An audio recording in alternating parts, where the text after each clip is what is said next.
Hey guys, it's Mark from Migraine Professional. I used to suffer from migraines and headaches until about 5 years ago when I figured out how to beat them, and I've been migraine free ever since. Now I teach other people how to do the same, and in this video we're going to be talking about a couple of reports around CBD oil, cannabis, and cannabinoids with migraines and headaches. So what's really important for us to understand is that because of the legality around cannabis, we haven't had really good research on the mechanisms that are going on that are giving us these amazing results with CBD, with cannabis, with THC. And so it's only been in the last couple years that a lot of the restrictions have been lifted, and now the studies are coming in, all the information is coming in. We're starting to learn what's actually going on. And we learned, and we kind of, we're starting to understand how the endocannabinoid system is being affected by cannabis, cannabinoids, CBD, THC, all of those. Let's get into it. So what's important for us to understand is that cannabis has two compounds in it, two main compounds. It has many different cannabinoids. Cannabinoids are a class of chemicals inside of cannabis, of compounds inside of cannabis. But the two main ones are THC and CBD. Now THC, it's most known for its psychoactive effect. That's the one that gets you high. You smoke it, you get high, you get a little loopy. CBD is more known for its relaxing effect, anti-anxiety effect. It helps with sleep, and it's the one that's really implicated in dealing with migraines prophylactically. But in a lot of studies, THC has to be there. THC kind of supports it, and THC is really big for acute relief. What we want to understand is that our body actually has cannabinoid receptors. So it has receptors that these cannabinoids lock onto, and then they function. So there's the CB1 receptor, which is in our brain and our nervous system, and then there's our CB2 receptor, which is mostly in our immune system and in our gut. What's important for us to understand is that both THC and CBD have some effect on CB1 and CB2, but THC is mostly CB1 and CBD is mostly CB2. Now, these cannabinoid receptors are part of our ECS, our endocannabinoid system. Now, the endocannabinoid system is a massive network of neurotransmitters and receptors inside of our body, and it's actually the most common receptor inside of our brain is the endocannabinoid system receptor. So this is huge. There's a massive effect on our body. Our body has evolved for millions of years to use cannabinoids and take in cannabinoids. And cannabinoids are not necessarily from THC and CBD. Many other foods have cannabinoids in them, and our body produces cannabinoids as well. The main cannabinoid that's used in our body is called anandamide. And what they found was that migraine sufferers actually had statistically significantly lower levers of anandamide inside of their cerebrospinal fluids. Your cerebrospinal fluid is a fluid inside of your spinal cord and your brain. So with these lower levels, that means we have less ability to maintain our endocannabinoid system. Now, our endocannabinoid system, it has a massive amount of functions in it. Some of the functions are fertility. It's important in fertility. It's important in pregnancy, pre and postnatal development, appetite, pain, mood, and memory. So it's huge. There's a lot going on here, but the endocannabinoid system, it seems like it keeps everything in balance. It keeps everything in harmony. So when we can support that system, it supports us back. Now, what they found in a 2008 study in Italy was that 50% of migraine sufferers did not have a well-functioning endocannabinoid system. It was at 50% of the capacity of normal, healthy people. And that's massive. That is really big. And that really points to why it is that so many people will get relief from things like CBD and THC and cannabis, and why it has absolutely exploded in the migraine, headache and chronic illness community, because the endocannabinoid system, it is a vital system. And up until now, when all this information has started coming out, we haven't realized that we need to support this system. And cannabinoids that we put into our body act as nutrients for the endocannabinoid system. Now, in a study of 48 chronic migraine sufferers, they gave them 200 milligrams, which is a high dose, of a cocktail of a bunch of different cannabinoids. And they had a 55% reduction in acute migraine pain, which is huge. That is absolutely massive. That's an achievement. And so cannabis, cannabinoids, THC, and CBD, they seem to be great for both prophylactic use, so every day just to keep the migraines at bay, and then also acute use, but then you got to use big doses like the 200 milligrams, and then you'll start getting some things like drowsiness or a little brain fog with the 200 milligrams, because that is a big dose. So some of the systems that cannabis, cannabinoids, CBD, and THC has been found to help with, some of the diseases that it's been found to help with include fibromyalgia, irritable bowel syndrome, spinal cord injuries, inflammation in general, anxiety, arthritis, post-traumatic stress disorder, cancer, multiple sclerosis, sleep, well-being in general, depression, rheumatism, and epilepsy. So it is big.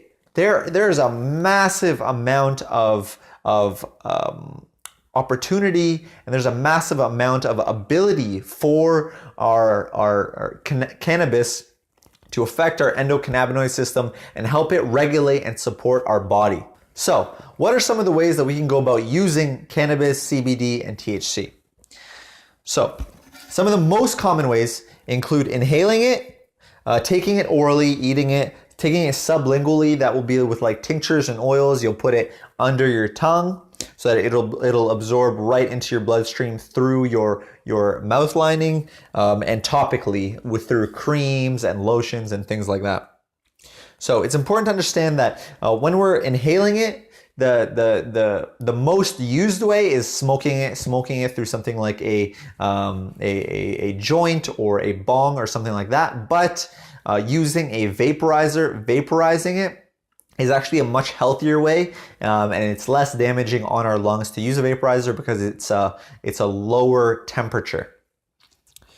Now, couple of methods that we can use, a couple of forms that we can kind of take it in are tinctures. So often if you see a CBD oil will come in like little tincture bottles. So tinctures, that's generally the most common for CBD, but some people will also take THC in a tincture. Then there's concentrates, there's capsules, topicals, sprays, vapes, oils, and herbal, just using the straight herb. Some people will just cook with the straight herb. In a lot of places it's now becoming legal, so people will cook with it, and they'll get it in that way. But far and wide, smoking it, taking it sublingually, taking it through a tincture, those are very, very common. Those are probably the most common forms. Some people like to put it in foods and have it that way.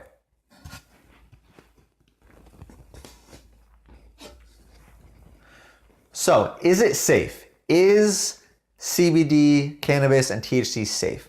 Now, it's fairly safe. In general, CBD, THC, cannabis, they are fairly safe. Again, a lot of places that have now legalized it, they do not allow you to drive. You can't operate machinery. I would not suggest you go and you do things when you're under the influence of the psychoactive form like THC. But some people, especially very, very sensitive people, especially people who have severe chronic illnesses and a lot of their body systems are breaking down, they're becoming very sensitive. Even CBD will affect them enough so that they cannot do, they cannot operate heavy machinery or drive or things like that. So everyone's reaction is different. You got to make sure that you gauge your reaction. You always start slow and low, you work your way up. You see the minimum required dose for you to get an effect. You always want to go for your minimum required dose. So CBD is not active. CBD is the not active one, not psychoactive one. THC is the psychoactive one. That one gets you high, and they may thin the blood. It's a really small blood thinning effect for the amount that you take, but you always want to make sure you check with your doctor. You check with your medications, make sure it doesn't interact with any medications that you're taking. And you want to be careful with synthetic cannabinoids. Now, synthetic cannabinoids can be 40 to 400 times stronger than regular THC and CBD. They're pharmaceutically made, they're synthetic, and they are incredibly powerful. And some people have actually died from synthetic cannabinoids. You kind of want to just stay away from them. Mother Nature created natural cannabinoids in a way that could be ingested and used and was safe to take. No one has died from an overdose of CBD or THC. Then side effects, again, so with the THC, it's psychoactive, so you want to see how it affects you psychologically and emotionally. With the CBD, you want to see if you're sensitive to it. Some side effects include depression, dizziness, low blood pressure, hallucinations, and withdrawal. If you've been taking it for a long time, you might get irritable or have some insomnia. And then legality. So legality, really, it's kind of give or take on the place. So in places like Canada, California, Colorado, it's been legalized, but in many places, it's still illegal to have THC or to have anything made from THC containing cannabis. So if you're looking for a source, what you'll find is that the CBD oil that is made from cannabis that does not have any THC in it, known as hemp, that is generally legal in most places. Most places in the world, you can get a CBD oil made from hemp, which doesn't have any THC, or a minuscule amount of THC, enough to be legal. The CBD made from there, extracted from there in like a tincture from there, is generally legal.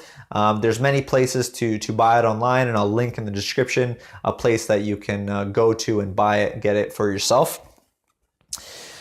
And then my opinion. So generally my opinion on cannabis, CBD, and THC is that it's very safe. It's a great way to go about getting relief right here, right now. But like I said before, there's foods that contain cannabinoids. Foods like cacao contains cannabinoids. And again, at the end of the day, we want to make sure that we are supporting our body and fixing the root cause of what's going on. So even if we might get relief from CBD and THC, now we're dependent for life on these two.